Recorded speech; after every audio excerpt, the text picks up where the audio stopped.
Yes,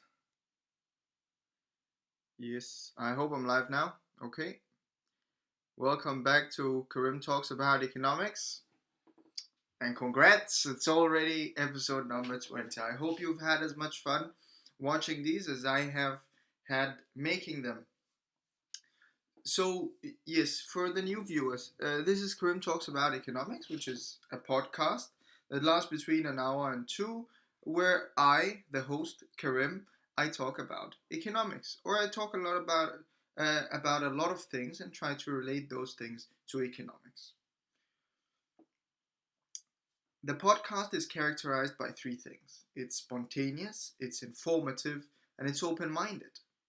It's spontaneous in the sense that it is less of a presentation, but more of a discussion. And it is so because I've only prepared a very small part of this podcast, while the vast majority of the podcast is me articulating myself, and other people sometimes also articulating themselves, or new ideas that are brought up, and then I, together with you, will reflect upon those ideas. And therefore, the podcast might seem a little bit rough, but however, that's a good thing, as you would discover that this is how thinking happens in real life, right? And then you also, in addition to that, get an insight into how economists think. Now, the other thing that characterizes this podcast is that it's informative. So, yes, of course, this is for your entertainment and for you to to this in your spare time. However, I need to have a value proposition. I need to have something that I add to you and something that I add to your life. And also something that I add to myself by doing these podcasts. As I'm not doing them for money, I'm not doing them for anything else, but I'm doing them such that I become more clever. And in that journey, I hope that you too get more informed about the world.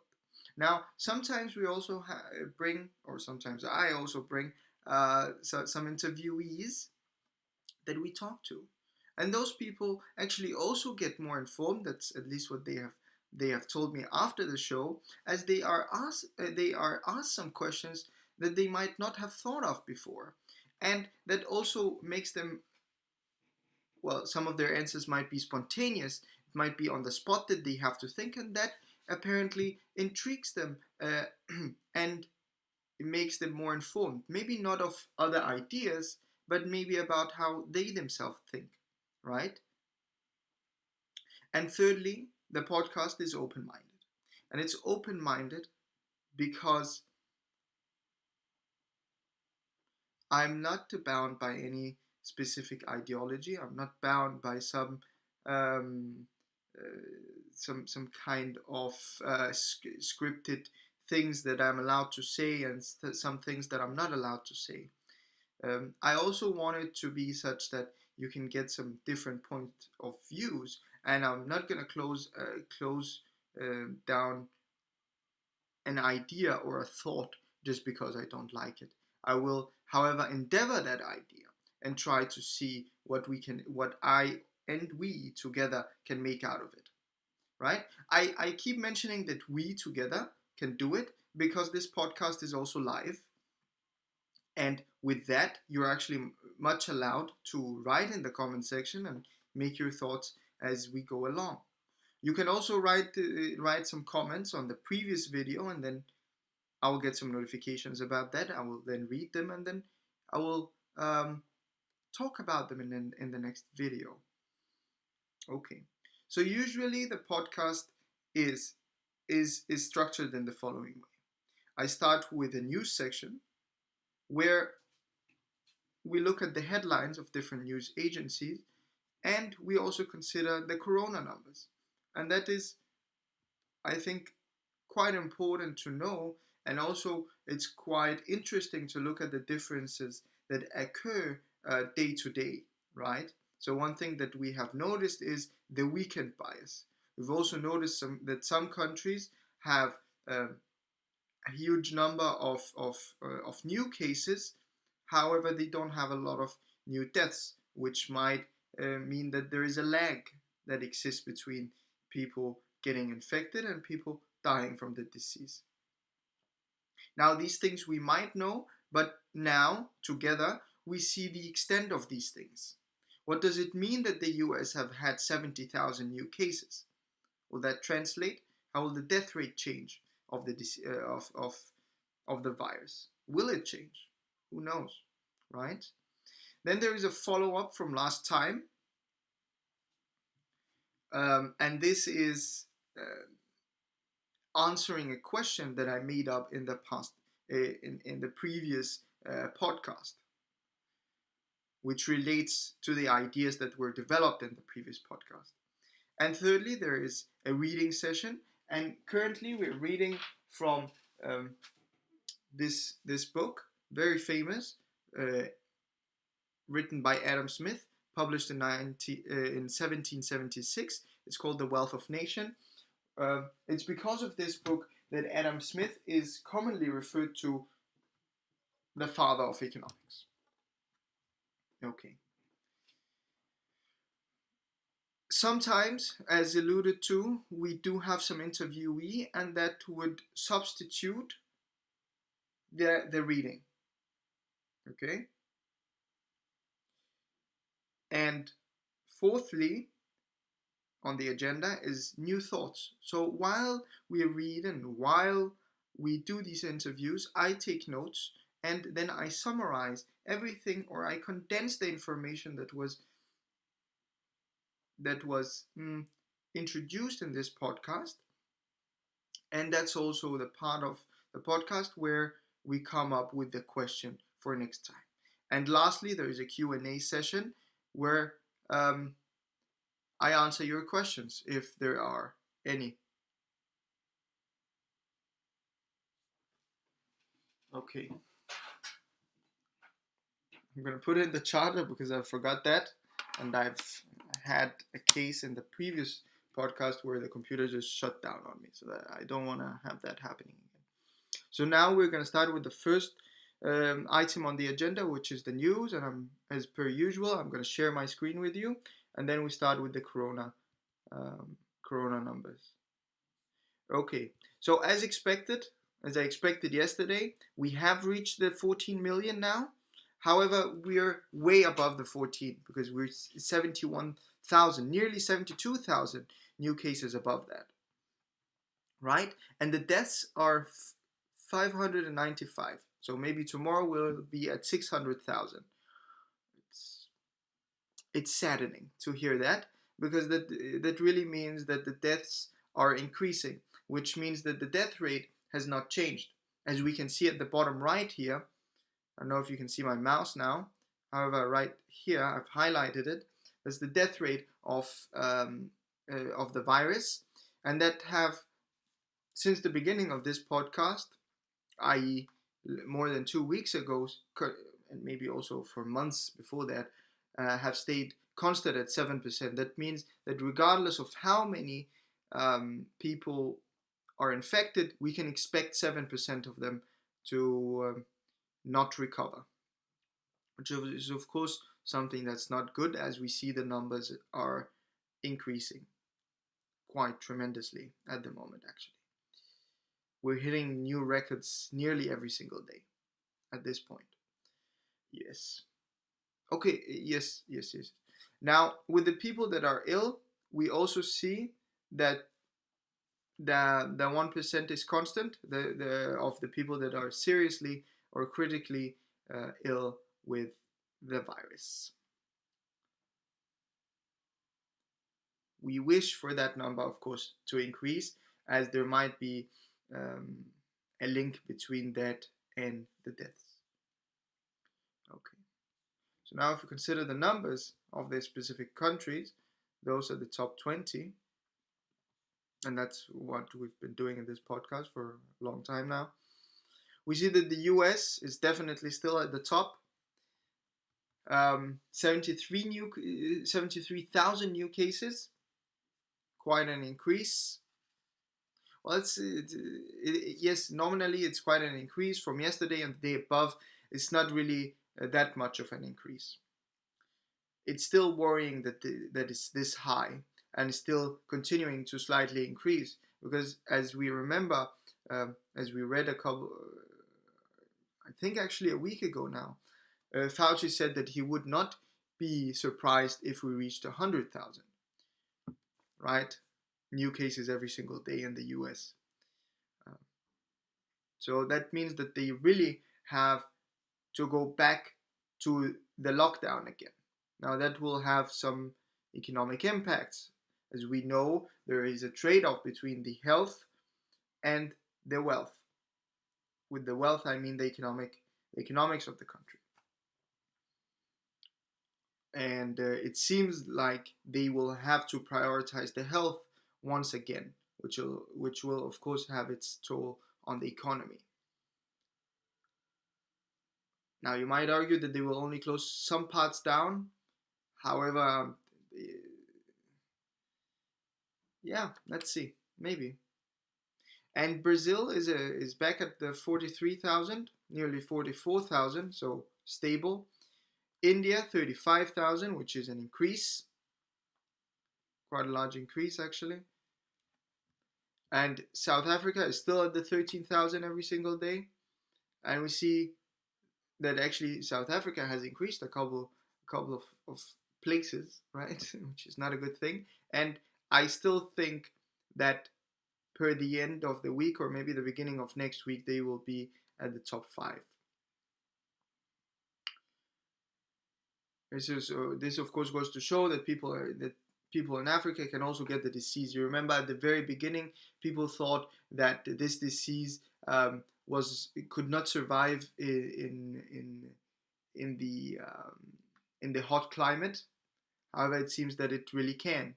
It's not that the hot climate is stopping it, as it does with the normal flu, right? So you cannot really compare the flu with coronavirus, that, as we know now, was a wrong comparison.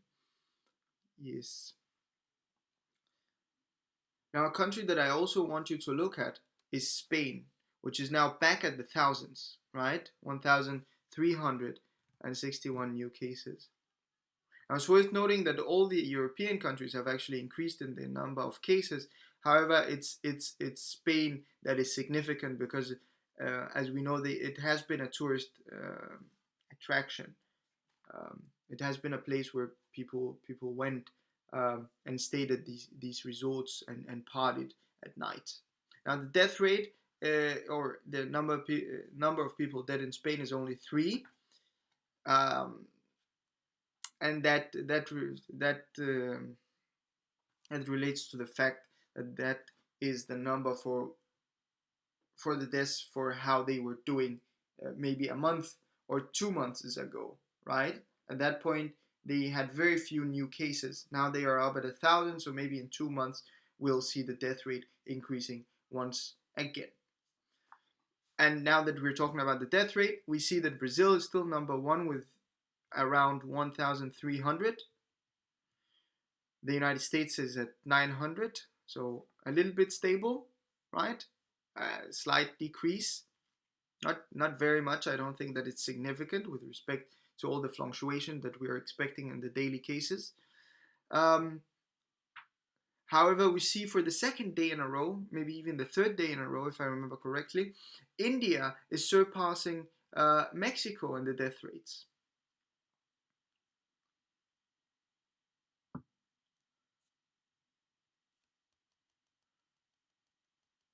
And India has also reached 1 million new cases, total cases. So India is really taking off now. They removed the lockdown in India. We remember together. However, I think they will put it back on. We know that they have put it back on some cities, Bangalore, for instance, but maybe they will put it back on multiple cities. Okay, I think that's it for the corona numbers. Or is there other things that are interesting? Well, Colombia will increase. It will surpass France tomorrow. That's for sure. Colombia also has a significant death rate. Oh yeah, there was also something that I thought of while looking at these numbers. Russia it's still at 6,428, right? Quite an interesting number. If you go one day back, it's 6,422. If you go one day forward, which is today, it's 6,402. It's it it amuses me how they can get it, like how the new cases in Russia are so stable, so very close to one another, right? Is it realistic? Maybe, if that's how um, they they um, they measure the data, because it depends on when the hospital sends their data and how it's gathered and how it's published. So maybe they want it to be stable, and then they will just continue to have that, even though one day they only have 3,000 cases. It's still gonna be um, published as 6,000, as to take away from the day where it was 9,000. I don't know. I don't know. It just amuses me how it can be that stable. I just wanted to comment on that. Okay.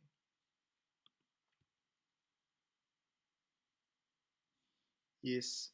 So this, as you know, we go into some news agencies that I at least consider, the CNN, and there is a little bit biased because sometimes they don't take the Fox News. However, I have justified that by showing you Fox News some days, and also allowing you also to reach the conclusion that they are quite biased, and sometimes they don't give us useful information, and it's a waste of time that we actually consider them some days. But some days we do include them when they have something that's quite interesting. Um, for instance, that some states are going to increase the taxes on dwellings, on housing. Right, that was um, quite an interesting news. Okay, so what's important to do? What has happened today? Well, nearly nothing. They are still showing us that the number of cases in the US is increasing, and the task force are now saying that maybe we should backroll some of the reopening in the US. That is, of course, something that we've expected, and something that has already happened in in in uh, in cities such as Los Angeles, and thus states like California, I suppose, um, on general.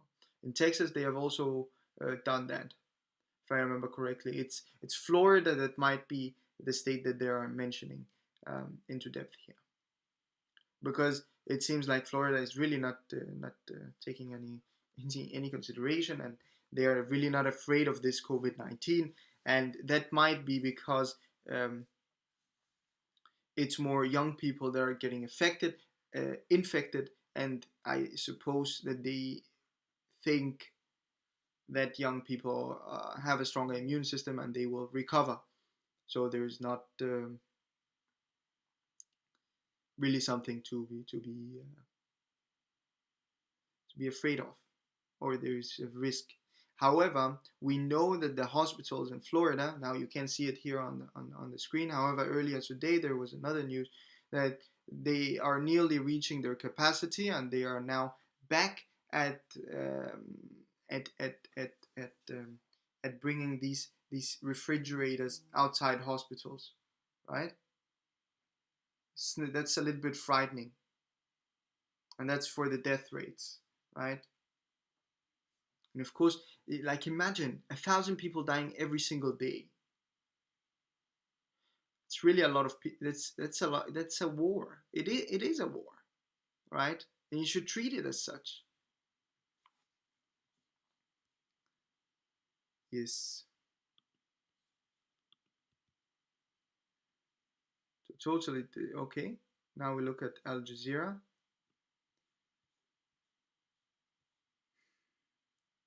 I think we're gonna look away from these two, as they are opinions rather than actual things, actual news, I mean. And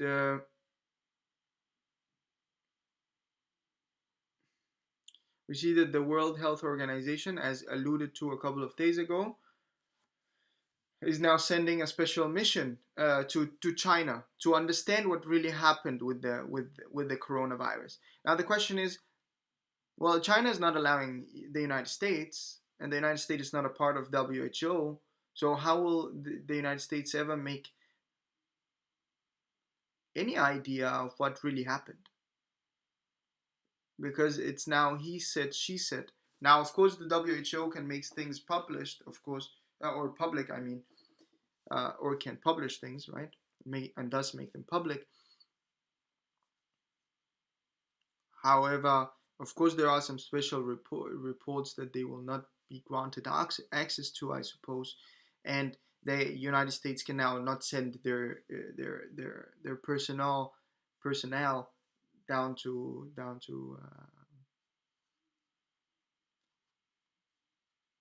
to China, right? So there might be something here, right? There's going to be a conflict because we know that the United States is going to say something about China, especially with the presidency, with the current presidency. However, what kind of basis will that have? What kind of intelligence basis will that have? Right? If it's only the WHO that goes down there. Because if they are going to use the data by the WHO, then they have to accredit the WHO. However, they have just pulled out from the WHO.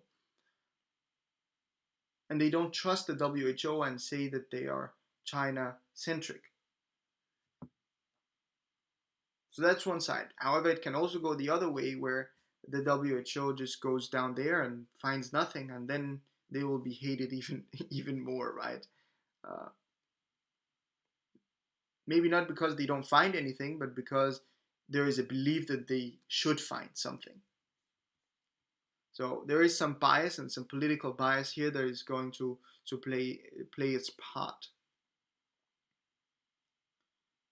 Um, it's very dangerous. It's very dangerous in these times. Okay, now to another news. The Guardian, as you see down here, the Catalonian flag and the Spanish flag, and also actually on the main headline, as expected. Now, parts of Catalonia was put into lockdown. I don't remember the name of the cities. It was a city with 160 inhabitants, and then 210 inhabitants also, and now also entire Barcelona is under lockdown. Uh, and people cannot gather more than 10 people. Now, that was the baddest that it got here in Denmark. 10 people cannot gather together. So the social gathering. Now, we did hear from our medical expert that that is a good move. That's a really good rule to put in place in these times, as that limits the spread of the virus and how the virus can spread, right? If you remove the huge gatherings. Now, this also, yeah, this news I suppose was also expected, as we know that Spain has been criticized for maybe allowing too many tourists to come back. However, they are also economically very hard hit because they rely a little bit on tour, not a little bit, but they rely on tourism um, for their economy to function, and also for the employment of the people, right? And that's what I mean when I say the economy to function.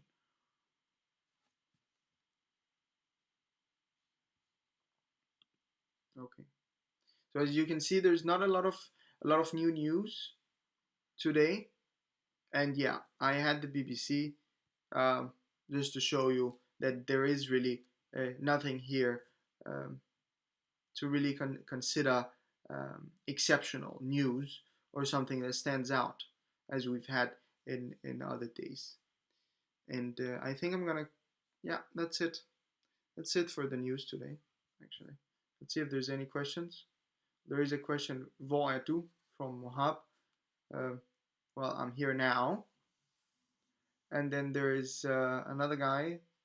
Some guys 25 that says it means that they are fucked, and I think that's when I said that they are at 70,000 new cases. Okay, just gonna take a sip of water.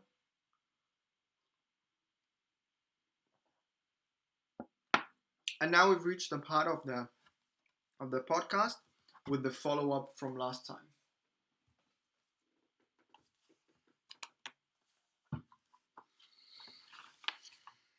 And that relates to what we read yesterday in The Wealth of Nation in chapter 4 of the second book, um, titled of employment of capital, if I remember correctly, of the different employments of capitals. So that is, how can capital be employed? And if you remember, that was in 4 different ways. It was the root product for consumption, so that's, for instance, agriculture. And then there is manufacturing, right? So you take these root products and then you do something with them. You add some value to them such that they become something, right? Or there are some people that create, by working with these raw materials, create value. Yes. And then you have transportation, so that's wholesale. And then fourthly, dividing into particular portions, and that's the retail, right? So taking the big and then dividing it such that every single individual can consume. Yes.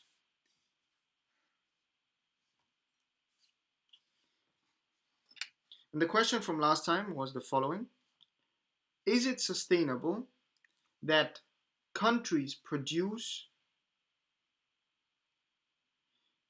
manufacturing products and import agricultural products? Okay, just to put things in clear perspective, remember that Adam Smith yesterday said, also maybe related to, no, that was yesterday, yes, said that agriculture is the thing that produces the most value. And why does it do so? Well, because you have something that's inhuman, that does not need capital, that works for you, which is the soil and nature, basically the sun, the air, the rain, and things like that. You don't have to pay for that. And when we say capital, it means money that is invested into that, right?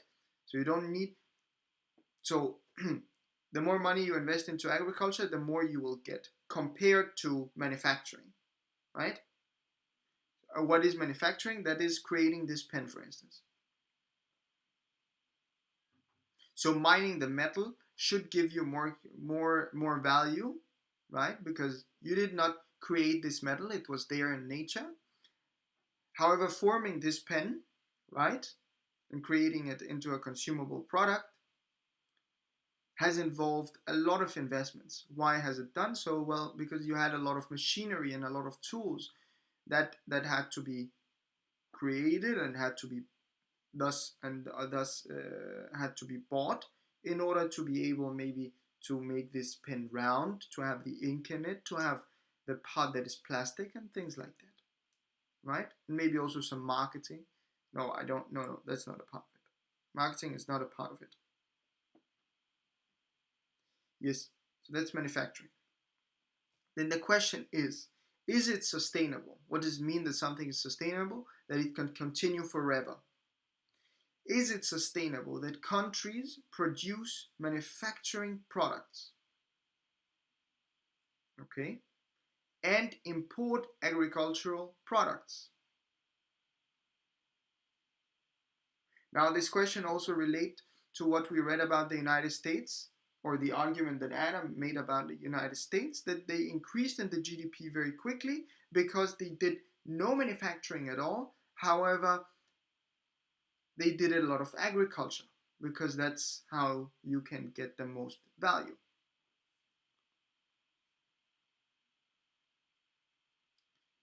Okay. Now, why exactly did I ask this question? Well, in the back of my mind, I thought about Mao and the 5-year transformation plan that he had about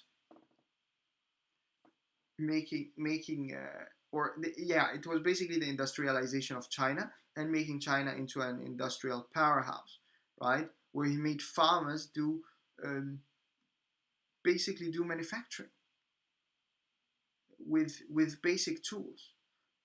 And at that point, we had a huge famine in China where around 40 million or something like that died. Why?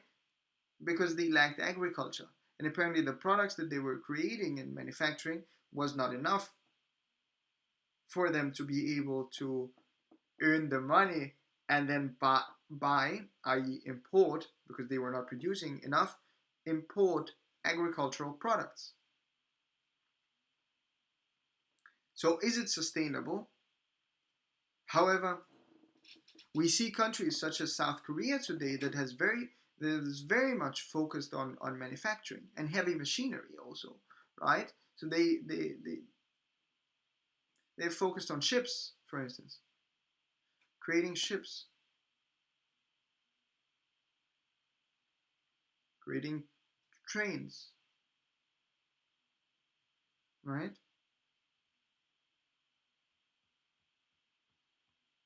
So and they have increased and their GDP has increased quite tremendously.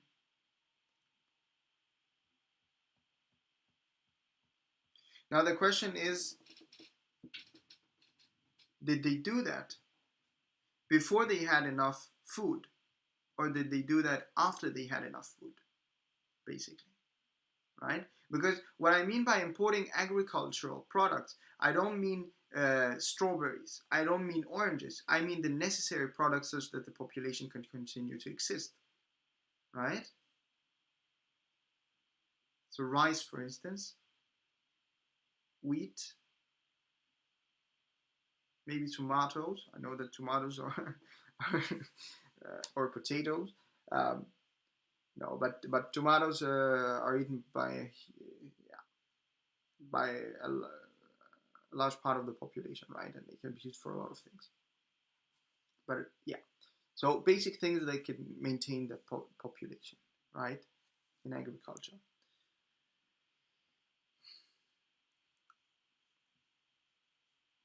So so the basic argument is no, but let's see, can it be?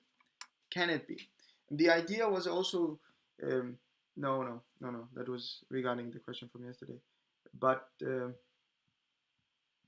is there an argument where you can produce enough manufacturing products and import agriculture?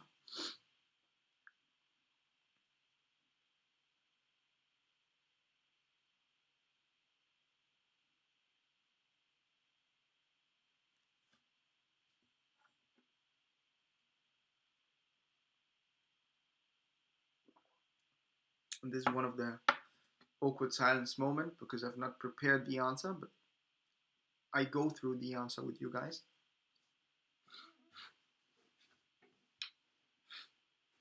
So we have to assume a country that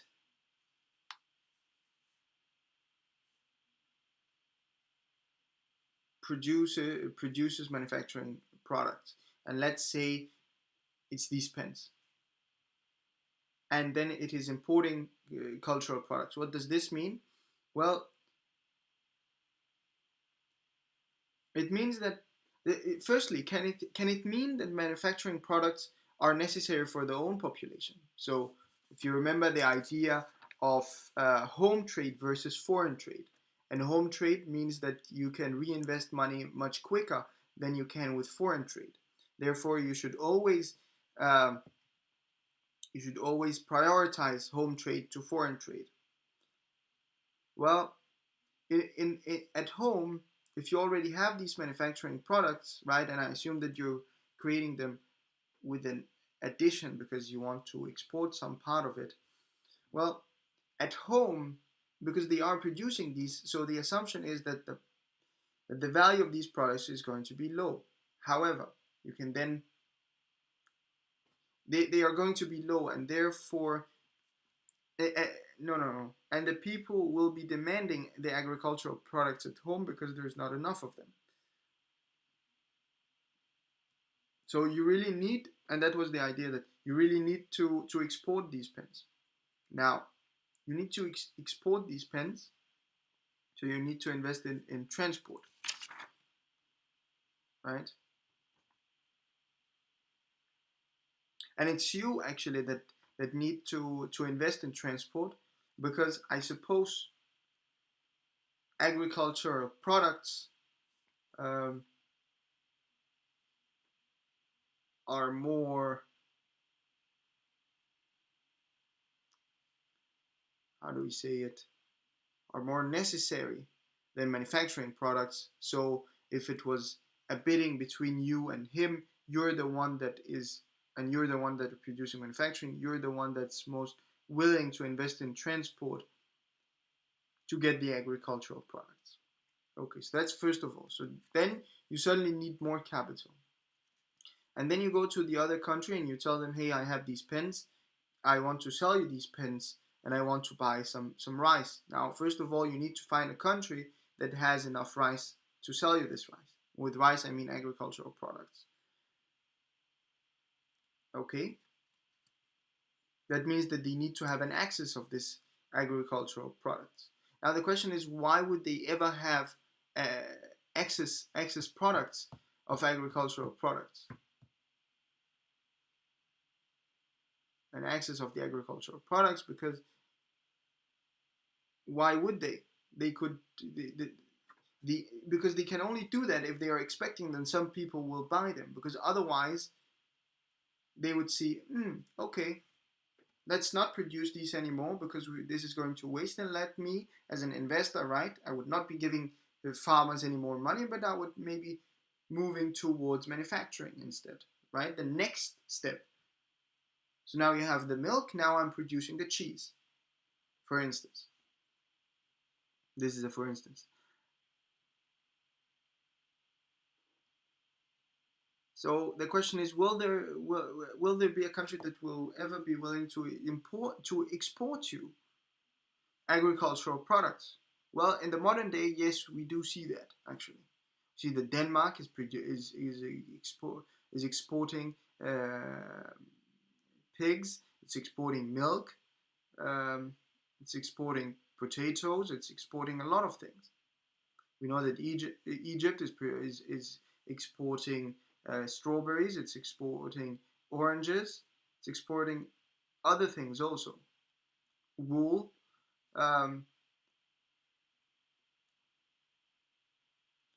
So yes, there are countries that are willing to export agricultural products.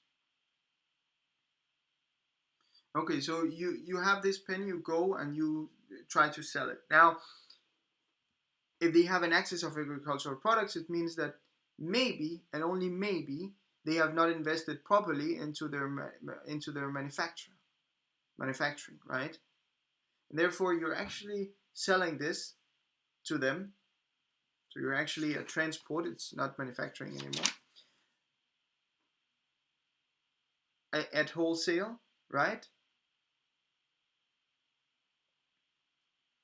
And then you are buying something that that they have an access of, which is these agricultural products, maybe potatoes or rice.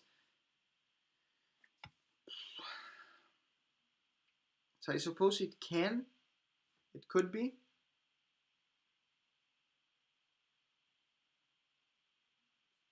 There could be. It is possible.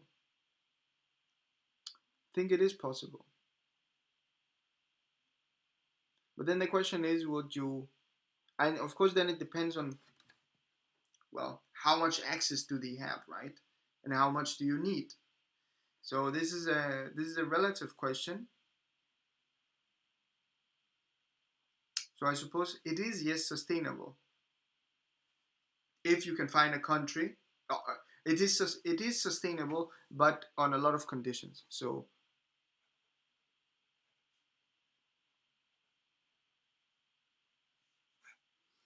it is sustainable, however, with a lot of conditions. Now we also see that most countries that have actually developed, however, we see that most countries that are actually developed are not importing agricultural products, right? They are not, and with agricultural product, recall that I said I mean these necessary agricultural products, right? And rich countries are not importing these imported agricultural products, right? See, no country in Europe is importing necessary products that it cannot produce itself, right? So yes, Denmark might be importing some potatoes, however, it is also producing enough potatoes itself. And then it's selling some of these because it's importing another. But there is a surplus, right? There is a surplus.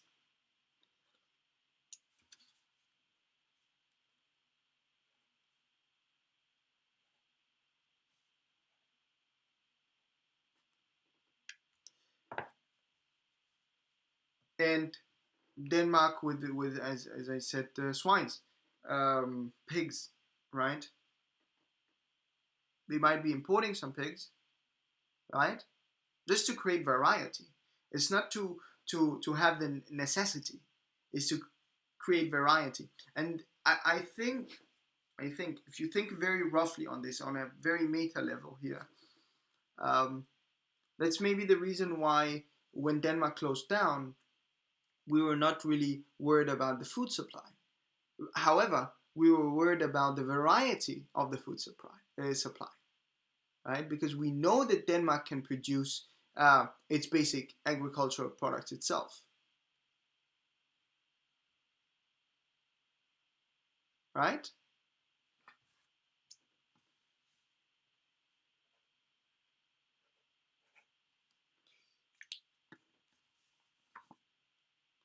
So that's an important thing to notice, that rich countries cannot become rich just, or it cannot. It seems that there is an argument that yes, it may be sustainable. However, countries tend to do something else, because there's also the question of national security. Because what if the foreign country doesn't sell you this food? Will it then starve your population to death? No, because you have to. And that's the idea of the bargain position, right? And the idea is that if the country knows that you actually need these products, well, your manufacturing products is only a value added to life. This pen is only a value added. I can just write with a pencil. I don't need to write with a pen, right? I don't need to write with a pen even. I can do like the pharaohs did, and take a stone, and have a nail and a hammer and then write on that. But I need potatoes, right? And as Adam Smith also said, those great nations in the past, Industan, China, and Egypt, well, they all had enough agriculture. Now, something that's happening, which is interesting, is that China is importing food. It's importing a lot of food, and they are focusing on manufacturing. Now, is this sustainable? Well,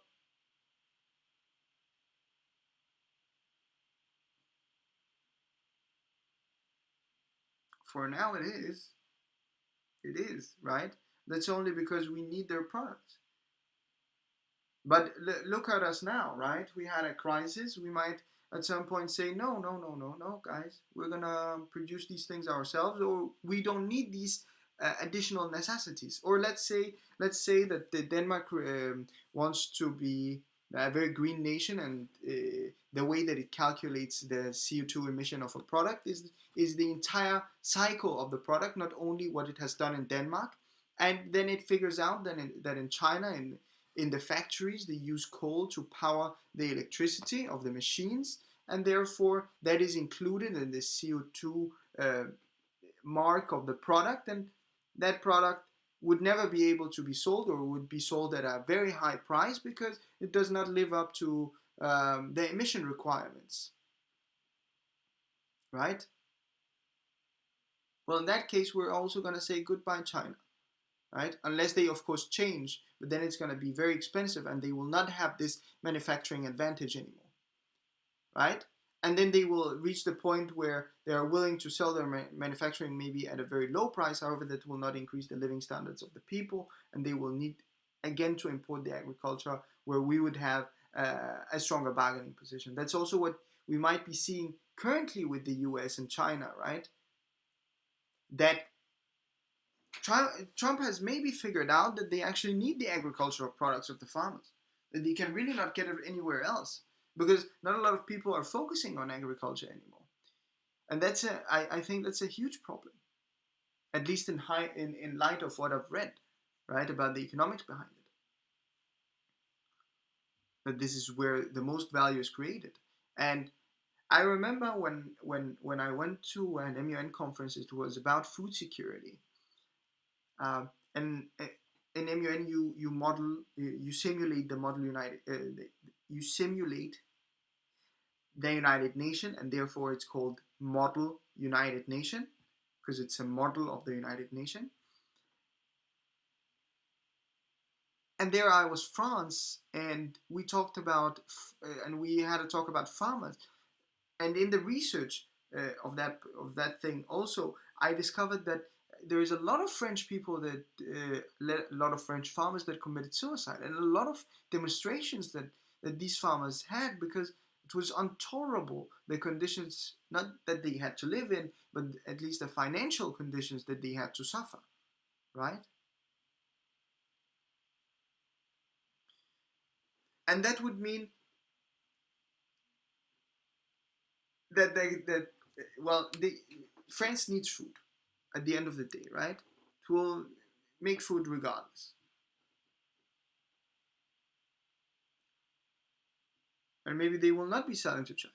You see, that's the problem here, because remember that's what we're arguing for. So those that have the agricultural products have a larger bargaining position, right? Because those are necessary products for living. Okay, I think that's enough for a follow up from last time, and it's time to move forward and go into the reading session. And yes, we're still in Adam Smith, A Wealth of Nation, but remember that we reached an entirely new book, because this book is divided into multiple. No, I have not reached a new book. It's today that we're going to reach a new. Is it? Or have I put this wrong? Foreign goods from home consumption may sometimes be purchased not with the produce domestic industry, but with the foreign goods. Yeah, I think that's how it is. Yes, today is the day that we're going to reach a new section. This is my marker. It's a Reichsbahnsnote. So it's a note of 1,000 uh, German uh, Reichsmark from 1910. It was produced in Berlin, the 21st of April 1910. And there's a lot of writing on it that I cannot understand nor read, because it is with a with a old handwriting, and it's also in German.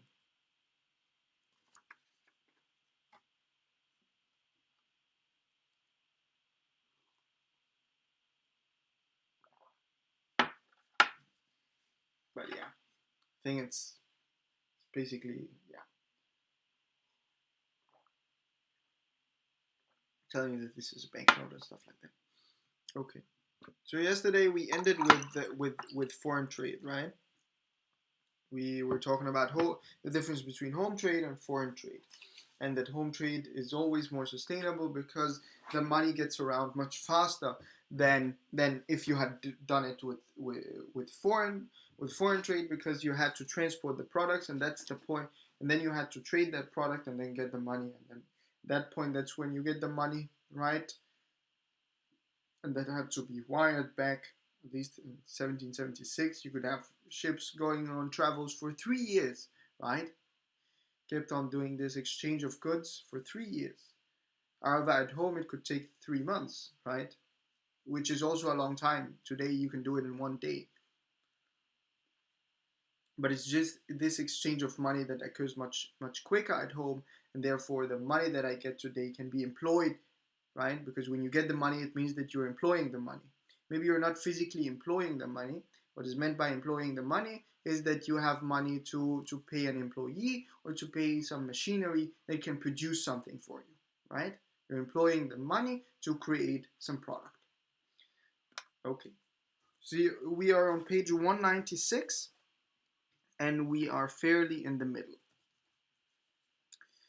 Okay, so the foreign goods for home consumption may sometimes be okay, I'm just understanding this. So the foreign goods for home consumption may sometimes be purchased not with the produce of domestic industry, but with some of the foreign goods. Okay. These last, however, must have been purchased either immediately with the produce of domestic industry or with something else that had been purchased with it. For the case of war and conquest, accepted foreign goods can never be acquired, but in exchange for something that had been produced at home, either immediately or after two or three more different exchanges. So yes, that makes basic sense. What he basically says is that you can suddenly go in and it's kind of invading the other country's market, right? Because you're using a product that is sold in the other country to buy a product that is being sold in that country and then transporting it home. But yeah, I suppose these are quite innovative ideas at the time. Today they seem quite normal. Okay. The effects, therefore, of a capital employed in such a roundabout foreign trade of consumption are in very respect the same as those of one employed in the most direct trade of the same kind, except that the final returns are likely to be still more distant, as they must depend upon the returns of two or three distinct foreign trades. If the hemp and flax of Riga, this is the name of city, are purchased with the tobacco of Virginia, which had been purchased by the British manufacturers, the merchant must wait for the return of two distinct foreign trades before he can employ the same capital in repurchasing a like quantity of British manufacturers. If the tobacco of Virginia had been purchased not with the British manufacturing, but with the sugar and rum of Jamaica, which had been purchased with those manufacturers, he must wait for the returns of three. If those two or three distant foreign trades should happen to be carried on by two or three distant merchants, of whom the second buys the good imported by the first, and the third buys those imported by the second in order to export them again, each merchant indeed will in this case receive the returns of his own capital more quickly, but the final return of the whole capital employed in the trade will be just as low as ever. Whether the whole capital employed in such a roundabout trade belong to one merchant or to three can make no difference with regard to the country, though it may with regard to the particular merchant. Three times a greater capital must in both cases be employed in order to exchange a certain value of British manufactures for a certain quantity of flax and hemp than would have been necessary had the manufacturing and the flax and hemp been directly exchanged for one another. The whole capital employed, therefore, in such a roundabout foreign trade of consumption will generally give less encouragement and support to the productive labor of the country than the equal capital employed in more direct trade of some kind. That's an interesting thing.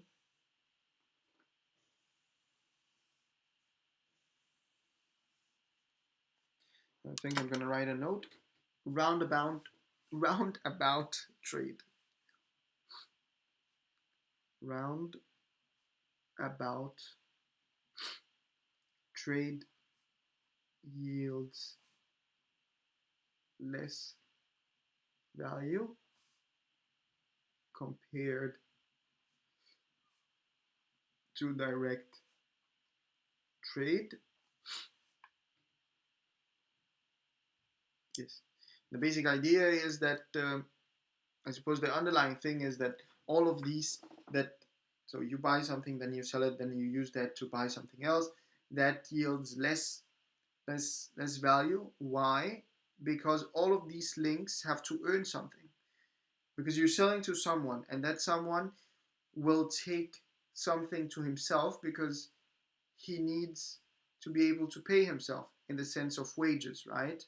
So he's used maybe 3 hours in this exchange of goods, and therefore he will be taking away, or he will be adding the price of three hours of his time,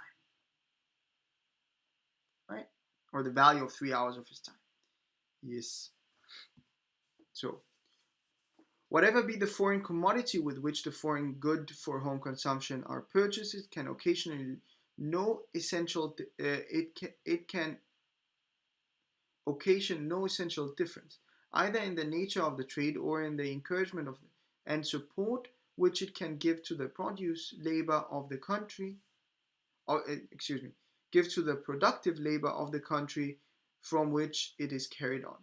If they are purchased with the gold of Brazil, for example, or with the silver of Peru, this gold and silver, like the tobacco of Virginia, must have been purchased with something that either was the produce of industry of the country or had been purchased with something else that was so. So far, therefore, as the productive labor of the country is concerned, the foreign trade of consumption, which is carried on by means of gold and silver, has all the advantages and all the inconveniences of any other equally roundabout foreign trade of consumption, and will replace just as fast or just as slow the capital which is immediately employed in supporting that productive labor.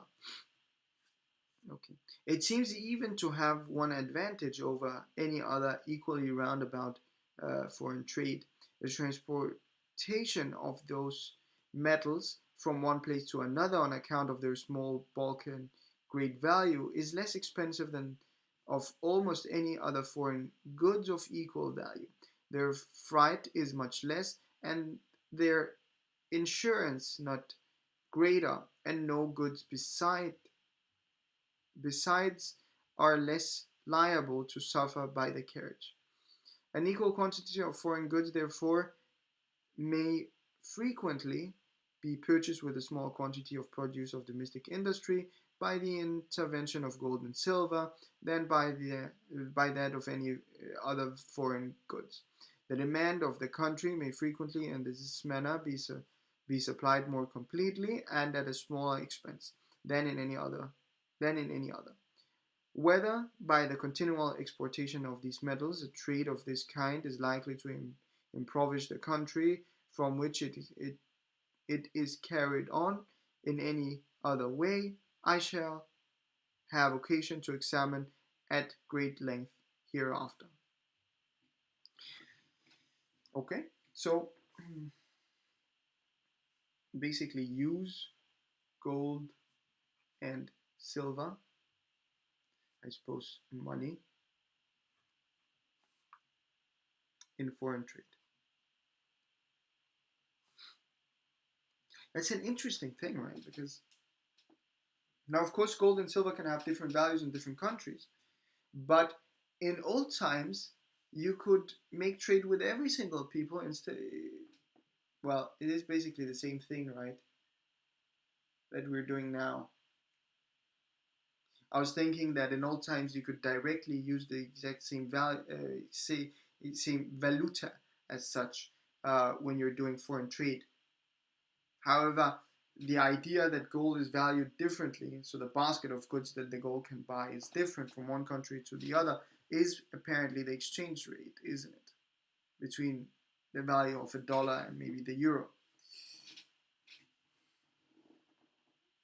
Or what? However, there is something that is added in today when you're doing this foreign exchange of currency, right? Which is the transaction cost. That didn't exist in old times because gold is gold.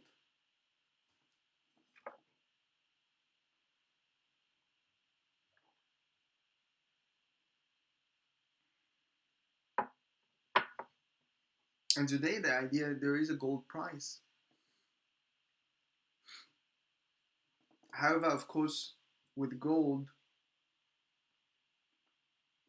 you have the problem that there is a huge spread of the ask and the sell price, right? So you can buy it for, I think today the price is 1,800. Maybe it had reached 20 now. It's 1,820. That is the price that you would buy the gold for. However, when you have to sell it, maybe it's only 1,400, right? There is a huge spread in gold. And that's why when you buy gold for investment, you should really keep it with you for a very long time. Okay, let's see. But however, at the end of the day, he says that gold is better to use in foreign trade than to buy a good in the other country and then sell that. Okay, why? Because gold doesn't lose its value. That's the idea, and it has costed nothing to produce it and to transport it, and everyone wants it, right? Okay, so the part of the capital of any country which is employed in carrying the trade is altogether withdrawn from supporting the productive labor and that of that particular country to support that of some foreign countries. Though it may replace by every oh, though it may replace by every operation two distinct capitals, yet neither of them belong to that particular country. The capital of the Dutch merchant, which carries the corn of Poland to Portugal and brings back the fruits and wines of Portugal to Poland, replaces by every such operation two capitals, neither of which had been employed in supporting the productive labor of Holland, but one of them is supporting that of Poland, and the other that of Portugal. The profits only return regularly to Holland, and it's interesting that he doesn't say the Netherlands, right? And constitute the whole addition which this trade necessarily makes to the annual produce of the land and labor of the country. When, indeed, the carrying trade any particular country is carried on with the ships and sailors of that country, that part of the capital employed in it which pays the freight is distributed among and puts into motion a certain number of productive labors of the country. Almost all nations that have had any considerable share of their carrying trade have, in fact, carried it on in this manner. The trade itself has probably delivered its name from it, the people of such countries being the carriers to other countries. It does not, however, seem essential to the nature of the trade that it should do so. A Dutch merchant may, for example, employ his capital in transacting the commerce of Poland and Portugal by carrying part of the surplus produce of one to the other, not in Dutch but in British bottoms. Okay, I didn't understand that. It may be, it may be presumed, that he actually does so upon some particular occasion. It is upon this account, however, that the carrying trade has been supposed peculiarly advantageous to such a country as Great Britain, of which the defense and security depend upon the number of its sailors and ships. Okay, so that's the British bottom. Maybe today relates to which flag that you're shipping with, but the same capital may employ as many sailors and ships either in the foreign trade of consumption or even in the home trade, when carried on by coastal vessels, as it could in the carrying trade. The number of sailors and shipping,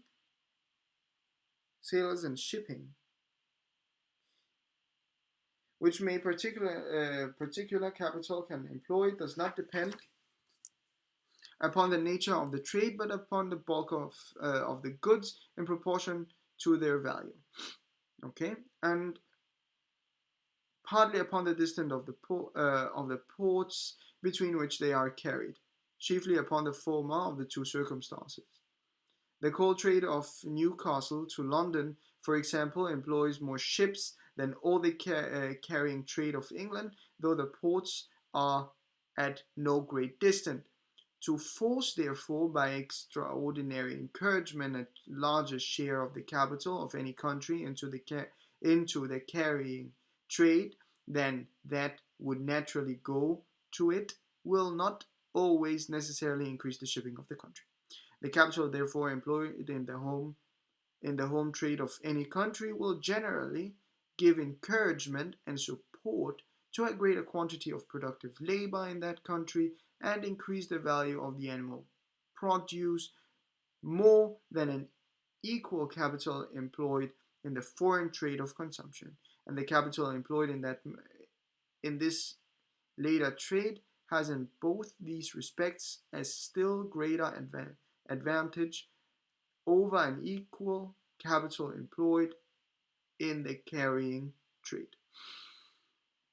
The richest, the richest, and so far as power depends upon riches, the power of every country must always be in proportion to the value of its annual produce, the fund from which all taxes must ultimately be paid.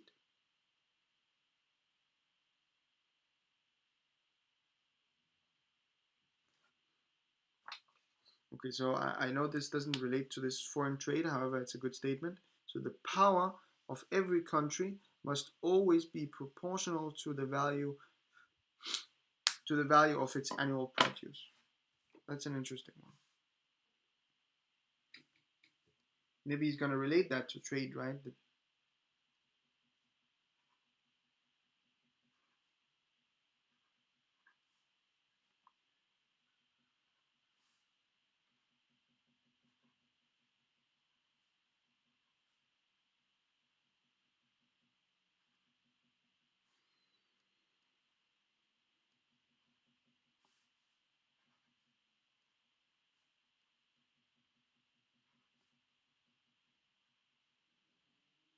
Okay. So the power of every country must always be in proportion to the value of its annual produce. So the more that you produce, the more powerful you are. And the more that you demand, I think.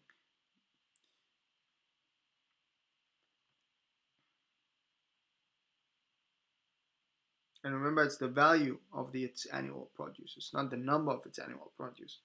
So maybe it's producing one thing, but that thing is very, very much valuable. Maybe it's producing computers, and those computers are very much, or maybe diamonds. Let's take diamonds. Maybe it's producing diamonds, and the value of diamonds is very high, right? And it's not, and this country might therefore be very, very powerful. Now I doubt that, but yeah, because we know that there's blood diamonds, right, in some countries, but it's not producing anything else, and therefore maybe the value of the total produce of that country is not very high actually. Okay. Okay, so the power of every country must always be in proportion to the value of its annual produce, the fund from which all taxes must ultimately be paid. But the great object of the political economy of every country is to increase the riches and power of that country. It ought therefore to, it's an interesting one. It's a very interesting one. So political economy is to increase the power of the country, to increase the riches and the power of the country. In I had a subject of political economy at the university, right? On a master level, advanced master level actually, uh, where the idea was that political economy is about voting. It's not about creating power. That's also interesting to write down.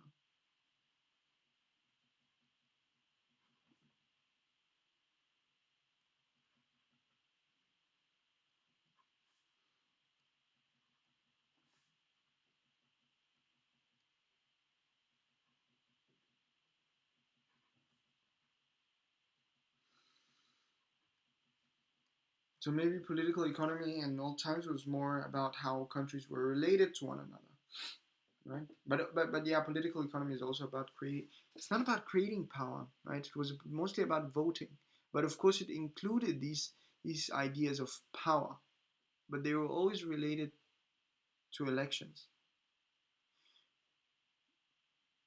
and the division of products in a country. Is that power? I don't know. I don't know. Let's continue. Um, it ought therefore to give no preference nor superior encouragement to the foreign trade of consumption above the home trade. Yes, yes.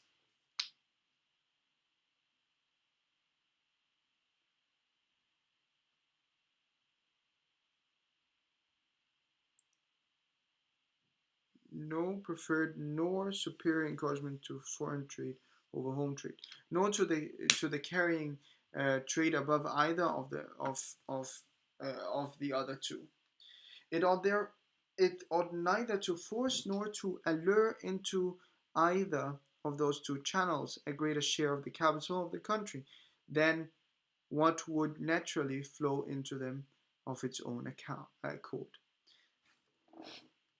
Again, China is doing something that is very hard, right? It's producing some goods that can only be transported outside the country to increase the foreign to get more money in. But what are you going to do with this more money if you cannot if you don't have the basic goods? These money will naturally flow out of the country again to buy the necessary um, necessary products, right?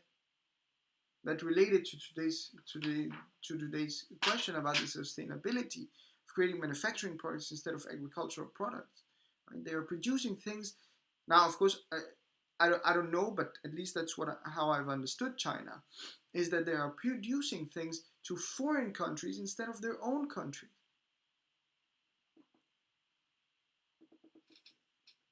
So I'm gonna write again: home country trade superior and more uh, money should be invested. By money, I mean capital. Should be invested than foreign trade. Okay. Each of those different branches of trade, however, is not only advantageous but necessary and unavoidable when the course of things, without any constraint or violence, naturally introduces it. Okay. When the produce of any particular branch of industry exceeds that of the demand of the country requires, okay, that relates to today's question, the surplus must be sent abroad, okay, and exchanged for something for which there is demand at home. Yes.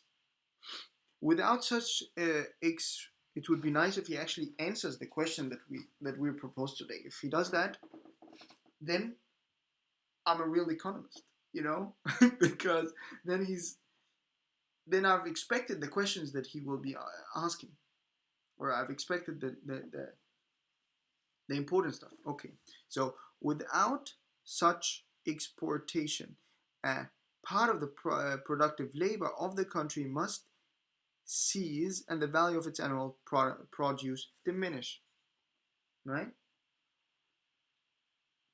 So if you keep producing something that you don't need and that you can't send out of the country, then that's wasted product.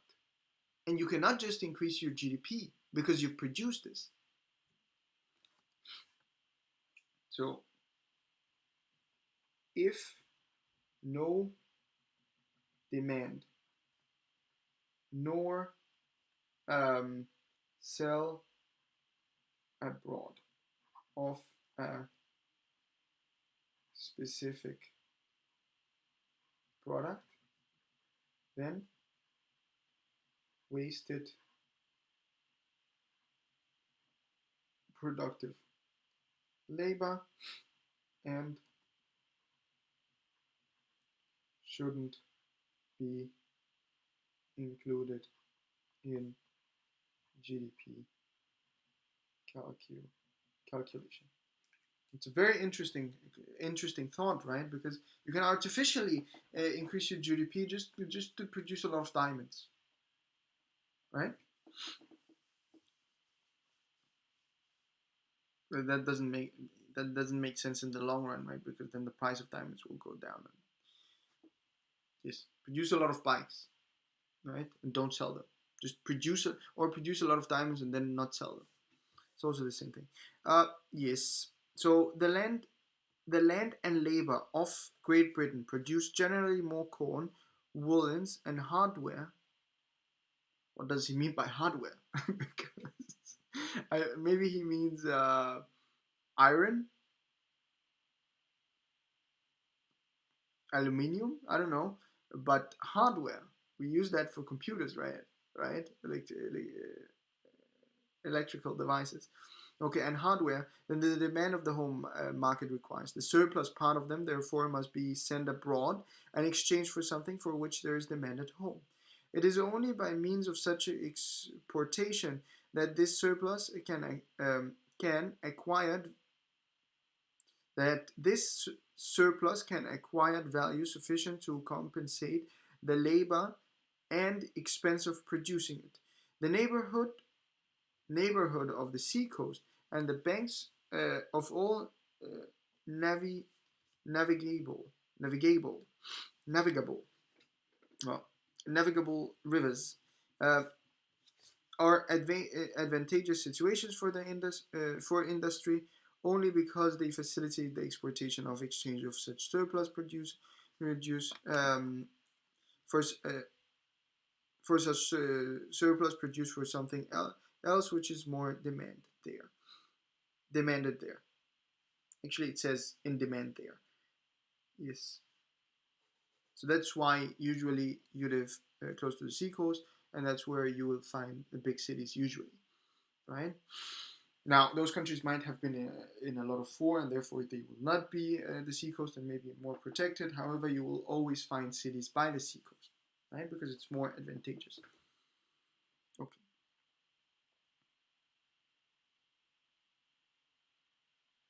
So when the foreign goods, which like Copenhagen, right? When the foreign goods, which are thus purchased in with the surplus produce of domestic industry exceed the demand of the home market, the surplus part of them must be sent abroad again and exchanged for something more in demand at home. About 69,000 hogsheads of tobacco are annually produced in Virginia and Maryland, with a part of the surplus produce of British industry. But the demand for but but the demand of Great Britain does not require perhaps more than 14,000. If the remaining 82,000 therefore could not be sent abroad in exchange for something more in demand at home, the importation of them must cease immediately, and with it the productive labor of all those inhabitants of Great Britain who are at present employed in preparing the goods with which these 82,000 hogs heads are annually purchased. Those goods which are part of the produce of land and labor of Great Britain, having no market at home and being deprived of that which they had abroad, must cease to be produced.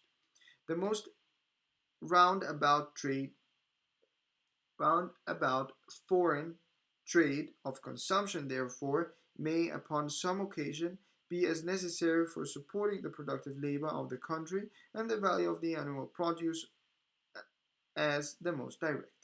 when the capital stock of any country is increased to such a degree that it cannot be all employed in supplying the consumption and supporting the productive labor of the particular country, the surplus part of it naturally disgorges itself into carrying trade, and is employed in performing the same offices to other countries. The carrying trade is the natural effect and symptom of great national wealth. Interesting. But it does not seem to be the natural cause of it, right? Interesting. Interesting. Why is this interesting? That means, now of course you have international trade people that are against this thought, right? That say that you produce something, they produce something, and then we become rich together, right? It's always profitable that a country becomes specialized in something due to the advantageous trades that can occur. Now, Adam is against that, right? Richard Ricardo is one of the people that come to mind, right? Just give me a second.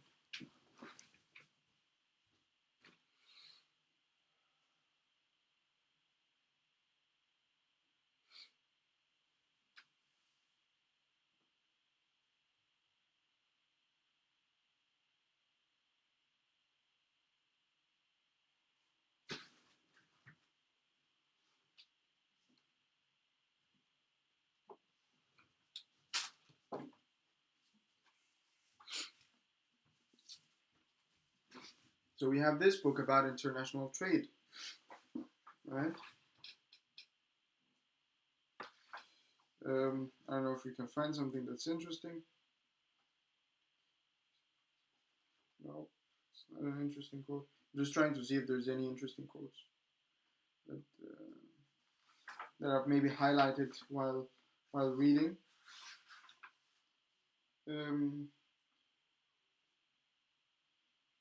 Ricardian economy will produce where its relative price of good one is equal to the slope. No. So long as both. No. If we treat having identical technologies but different effects and dominant it. If both countries produce both goods and countries, country trade is a perfect substitute. Okay. In another way, it's fully employed and labor will still pay in the same wages and countries. Model and increasing the relative price of goods, magnifying effects to the percentage increase. Yeah, I had this in my bachelor's, and that's more than 2 years ago. So that's why. It's actually 3 years ago that I think it's 3 years ago since I've last picked up this book. It follows the facts of human practice. No. Chapter we have presented before moving on to the next chapter. No, that's a different thing.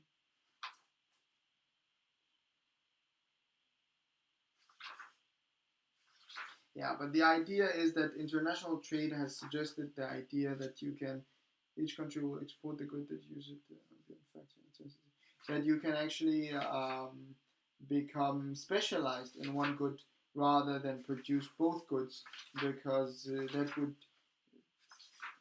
yield more total products, and thereby they can be exchanged between the two countries more, right? And since you're producing more products totally, you will also be better off. However, the question is, this is really these people really make their models very mathematical. So yes, theoretically, yes, but does it enough meet?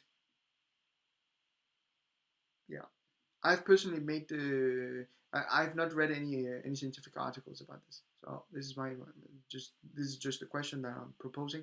So is it really true that it is best that countries specialize in reality, or does this philosophical thinking about Adam Smith and I suppose hypothetical thinking and intuitive thinking about Adam Smith hold true? So the carrying trade is the natural effect of and a symptom of great nations' wealth, but it does not seem to be the natural cause of it. And that is something that goes against, uh, uh, for instance, the Ricardo model or the Heckscher-Ohlin model or anything that is related to international trade, really. I'm going to write this down as a quote. So, the carrying trade. So, maybe the models. Nah, because the models also relate to in international trade also relate to very very poor countries and very rich countries. They can even um, gain from one another if they specialize. And theoretically, yes, it does make sense. And I know I've proved it so many times.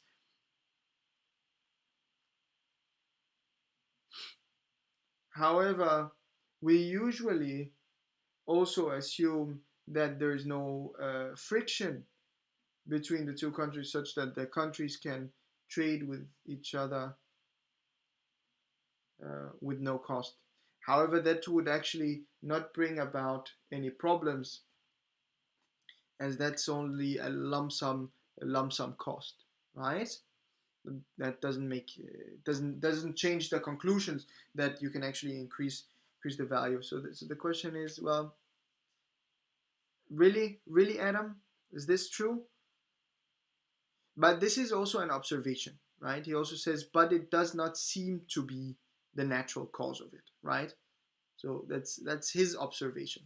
And also, if we do look at it, it does make sense that maybe countries build on themselves rather than just live on it.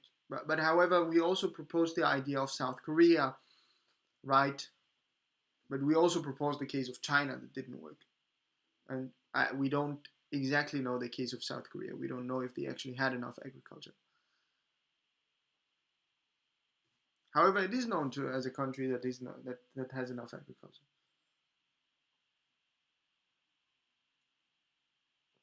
But yeah, so those statesmen who have never been disposed to favor. I'm gonna continue reading. We're at page 199. Those statesmen who have been disposed to favor it with particular encouragement seem to have mistaken the effect of the symptom for the cause. Holland, in particular, to the extent of the land and the number of its inhabitants, by far the richest country in Europe. Okay, didn't know. Has accordingly the greatest share of the carrying trade of Europe. England, perhaps the second largest of Europe, is likewise supposed to have a considerable share in it, though what commonly passes for the carrying trade of England will frequently perhaps be found to be no more than a roundabout foreign trade of consumption. Such are in the great measure the trades which carry the goods of East and West Indies and the America and of America to the different European markets. Those goods are generally purchased either immediately with the produce of British industry or with something else which had been purchased with that produce, and the final returns of those trades are generally used or consumed in Great Britain. The trade which is carried in the British bottom between the different ports of the Mediterranean, and some trade of the same kind carried on by British merchants between the different ports of India make perhaps the principal branches of what is properly the carrying trade of Great Britain. The extent of the home trade and the capital which can be employed in it is necessarily limited by the value of the surplus produce of all those distant places within the country which have occasion to exchange their productive production with one another, that of the foreign trade of consumption, by the value of the surplus produce of the whole country and of what can be purchased with it. That of the carrying trade by the value of the surplus produce of all the different countries in the world. Its, its possible extent, therefore, is in a manner infinite in comparison of that of the other two, and is capable of absorbing the greatest capitals. Again, we consider how he is quite in favor of home trade.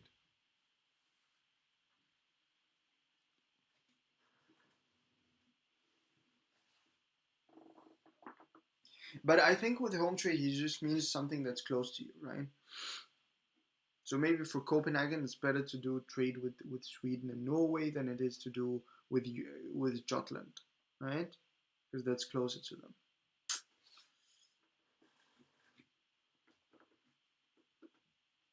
So yeah, the geographical distance, I think he means by home trade.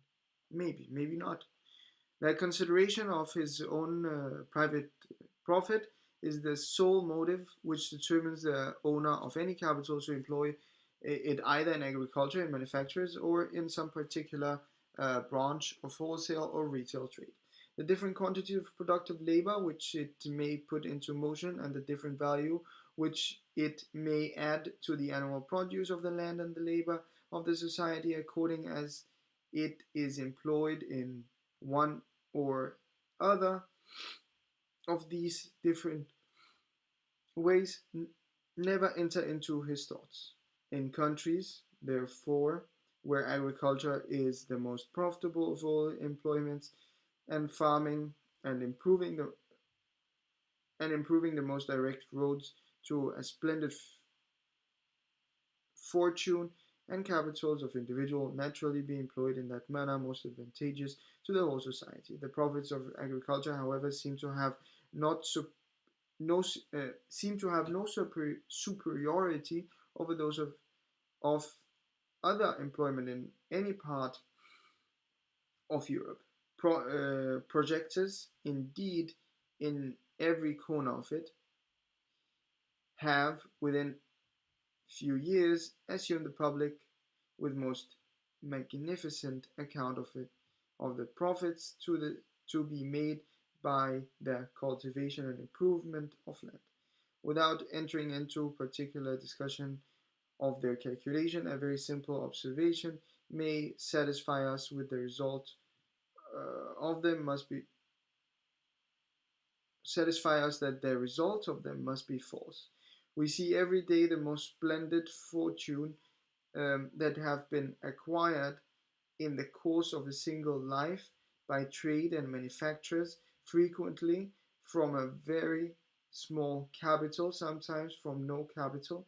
A single instance of such a fortune acquired by agriculture in the same time and from such a capital has not perhaps occurred in Europe during the course of the present century.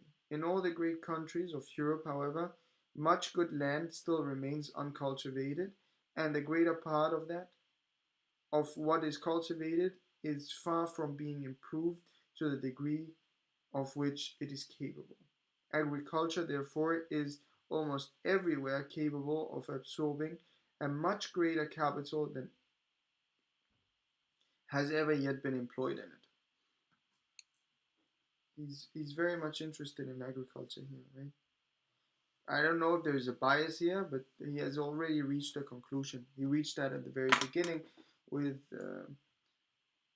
with his idea that agriculture is actually the one that produces the most capital because you have nature working for you. So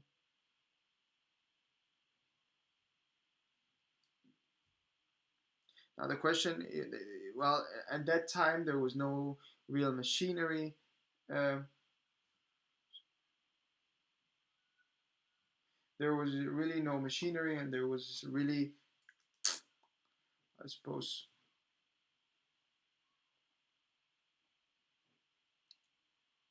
well, you needed a lot of people to work on the land, right? And there was not a lot of fertilizers and things like that. It was only natural fertilizers.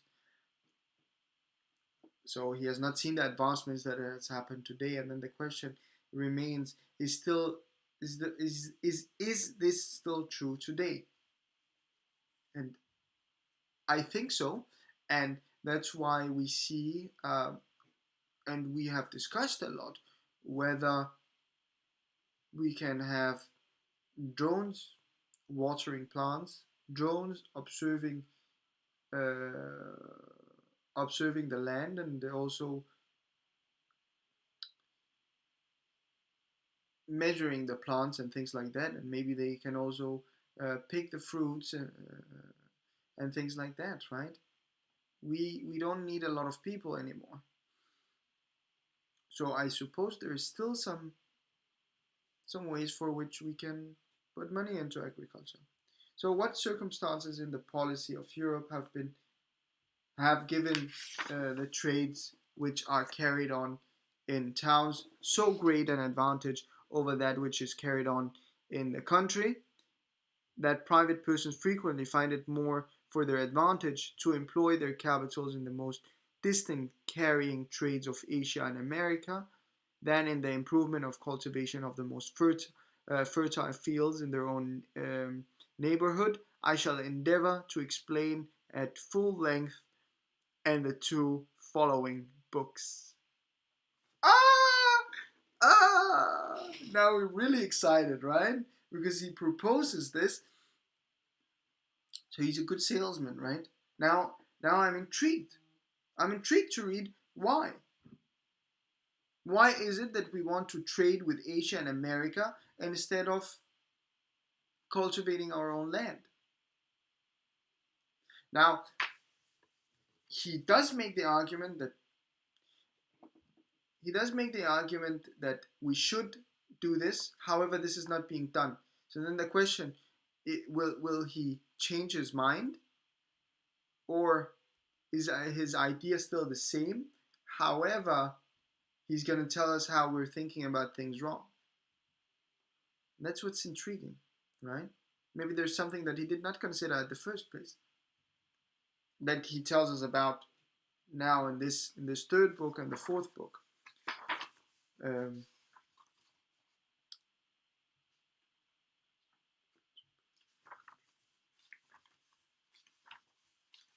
you can see here I'm looking through the pages just to see kind of the headlines of the chapters, and I can tell you those are seem quite interesting. Very interesting, actually.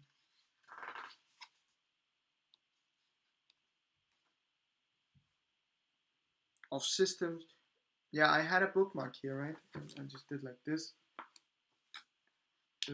in one page, because this is the fourth book. So we're going to read the third and the fourth book. And the title of the fourth book is of systems of political economy, and that will really explain to me at that point. Well, what does he mean by political economy? As I alluded to, or as I actually directly mentioned, political economy today, as is thought of, is more about the democratic election of policymakers and the division of goods based on this election. Uh, However, he says that it has something to do with the power of the nation. What does that mean? I don't know. Regardless, chapter 3 that we will endeavor to read tomorrow, uh, not chapter 3, book 3, chapter 1, has the following title: Of the different progresses of opulence in different nations. And opulence is the greatness, as we discovered yesterday, right? It's their wealth. of the natural progress of opulence. So how does a country, so basically, how does a country become rich? What's the progress, right? How does it happen naturally? And that will really answer maybe the underlying question that we had for today, right? Which was whether it's sustainable that a country produces manufacturing products and imports agricultural products. So the idea that you can do this exchange. Uh, we'll find out tomorrow. So yeah, look forward for that, to that. I personally do. Of the natural progress of opulence. Okay. Now I suppose to the fourth part of this podcast, new thoughts. So what have we really talked about today? Well, we've talked about the roundabout trade and the idea that that yields less value than direct trade. So roundabout trade is that you've produced a product, you go into the country, you can trade this product with another product, great. Then you take that product and trade it with another product because the product that you bought with the product that you produced at home is not demanded at home, therefore you cannot bring it back with you. However, you need to trade that and then you can bring that back. Now, the idea why this was less, I suppose, profitable or created less value is because this takes, firstly, more time, and secondly, there are people employed in these different stages where we have to take care of the value that those people have produced. We have to compensate them, maybe in the form of wage, maybe in the form of even profits. And that's taken away from the value from the good that you produced at home. And therefore, he says that maybe using gold and silver, so basically money, in foreign trade is superior to using a home product and trading that around. Okay. And then there is a quote here that we wrote down, which is, the power of every country must always be in proportion to the value of its annual produce. And we wrote that because we thought that it was interesting. And then he goes to say that political economy creates, well, has to create more value and power of the nation. Or that the idea that political economy was about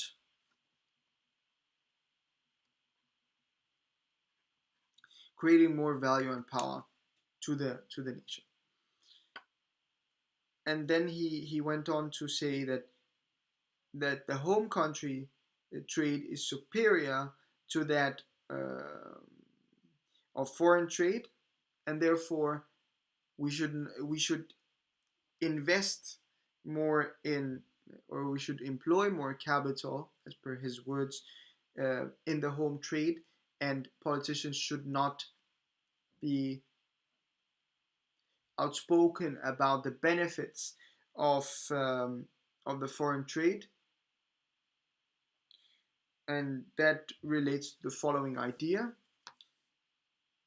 the country, and this is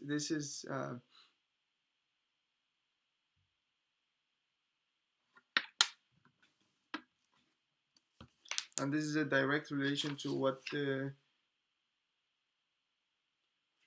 yes, this is a direct quote. I mean, the carrying trade is the natural effect and symptom of great national wealth, but it does not seem to be the natural cause of it. It means that the country cannot become rich by doing trade. However, we see naturally that as the countries grow richer, they do more trade. Interesting observation that, as alluded to, goes against the theories of international trade. And that's his argument for that we should focus on home trade more than foreign trade, as to increase the wealth of the nation, and then at that point we can actually do trade. Now, another thing that we also wrote down is that if there is no demand for a product at home, nor can it be sold abroad, then the labor that has, or and the land that has gone into producing this product has been wasted. And the value should not be added into the nation's wealth because it's useless, naturally. Now, lastly, we also wrote that agriculture can absorb more capital because it's always that uh, part. Uh,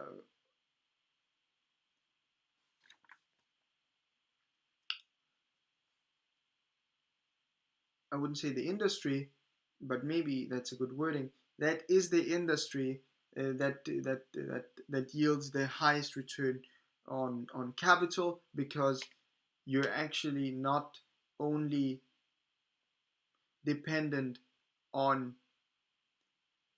employment and the land, right? But you also have nature working with you, right? You have that the plant grows by itself. It's not that you every day have to do something specific for that plant to grow. Maybe this plant even grows by itself, right? You just need to observe it once in a while. So theoretically, you could just pay a farmer once a week to come and look at that plant and go away again. Or maybe you could have a camera to observe these things. And therefore, employing more capital into that will yield higher return. And lastly, he makes what I learned in Danish in the primary school is, that was regarding novels, however, a cliffhanger. So he tells us he's going to tell us why people don't invest into agriculture but rather into foreign trade, and why they do trade with Asia and America instead of cultivating their own land. It's going to be very interesting.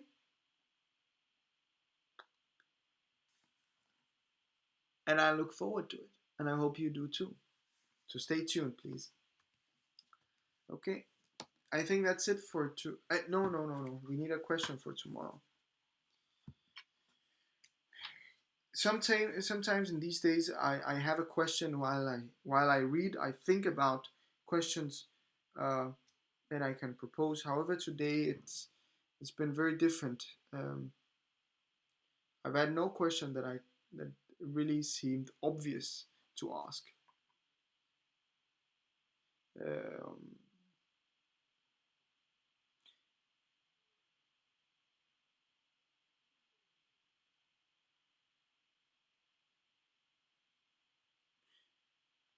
but maybe we can discuss something that's less economical and maybe more political economy wise. So, what is the power of nations? Right? And that's without doing any internet search on this. But what is the power of nations? So we know that the United States is more powerful than France. It's more powerful. Well, it's the most powerful country in the world currently, or it is assumed so. But why is it? Right? What does that mean? Layman people even say, oh, the United States is the most powerful country in the world. Is that because of their military, their economy, their health system, their economic stability, political stability? What is it exactly? So we're going to endeavor that tomorrow. We're going to make some definitions. We're going to make our own definitions, right? And of course, as we go along, those definitions will change. It's not that they will be explicitly changed, but we'll continue thinking about that, because now we've thought about it. It will be something in the back of our minds, and we'll be always evolving upon that. So, what is the power of nations, and how does it relate to the product of land and labor? So maybe when you have a superior population, or I don't mean a superior population, I mean a more superior population with respect to human capital, i.e., they are more educated.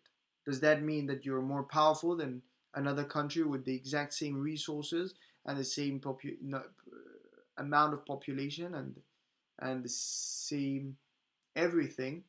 However, people are less educated? I don't know. We're gonna figure out. That's what you should stay tuned for tomorrow and give me your suggestions. Maybe you have some. Okay, I think that's it for today. It was nice to have you with me. It's nice also to see that some people at least uh, were with us live at the beginning. And lastly, it's a Q&A session. Doesn't seem that there is any questions. I'm going to be skipping this part. So, thanks for today. It was very nice. 20th episode. We're nearly up at 30, and that means that I've been with you for a month. Consider that. However, I know that I will actually not reach that point without taking a break, as I will be going on a small holiday. Maybe, it's still a maybe. And on that holiday, there is no internet. There's actually no phone even. So, it's a walking tour with a friend for 4 days. So in those 4 days, I will not be able to publish anything. However, it's not certain, as this friend might, or I may still get the COVID-19. But yeah, thanks at least for tuning in today, and for the next couple of days, I'll be with you. And together we'll be reading this new book, right? How do countries prosper?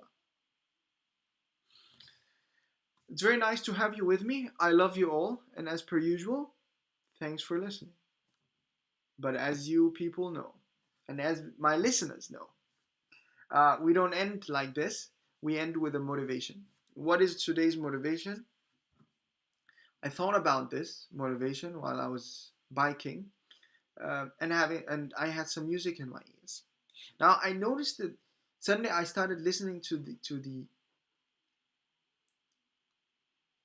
the lyrics, because sometimes you just have the music to have some background noise, maybe some do do do do do to motivate you to pedal a little bit faster or something. But then you notice really what they are saying, and it's very very negative, right? It's heartbreak, it's failure or something, or giving up or something like that.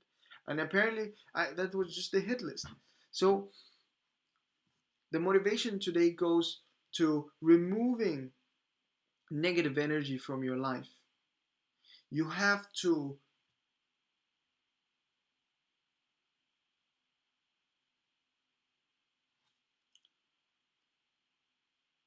remove the negative energy from your life. And why? Because maybe it has a subconscious effect on you. What happens if you listen to happy music? Well, firstly, it will make you more happy, and by making you more happy, you will have more energy, supposedly. You'll have more motivation for life, and you will want to do something that's productive. But what if you hear failure, failure, failure, failure, failure? That's not nice. It also relates to the people that you surround you with, which relates to some other motivations that we've had about friendship, right? It's always good to be surrounded with people that want to improve their life than people that want to, I wouldn't say go as far to say end their life, but I would go so far to say people that want constant attention, uh, or people that need constant oversight in order for them to improve their own lives. So remove those people from your life. Do something. Try to surround yourself with people that are good, and try to surround yourself with circumstances that help you develop. Right? Maybe you're watching movies. Watch movies about success. Don't watch movies about heartbreak and and and and and failures and things like that. Now, of course, if there's some motivational undertone of the failures, that's of course pretty good. But if it's only about how people have failed,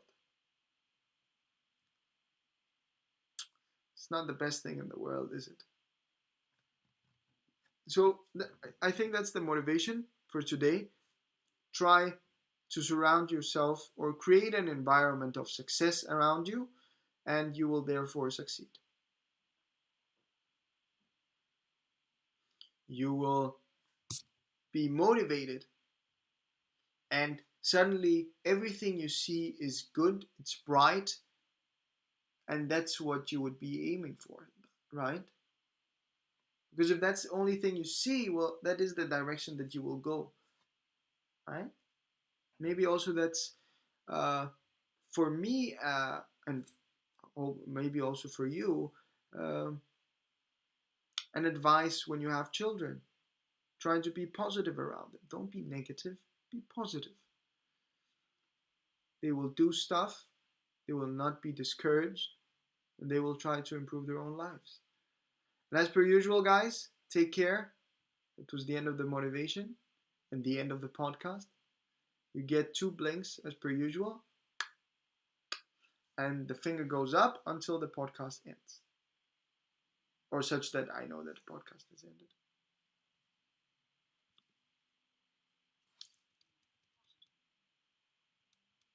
They will do stuff, they will not be discouraged, and they will try to improve their own lives. And as per usual, guys, take care. It was the end of the motivation and the end of the podcast. You get 2 blinks as per usual, and the finger goes up until the podcast ends.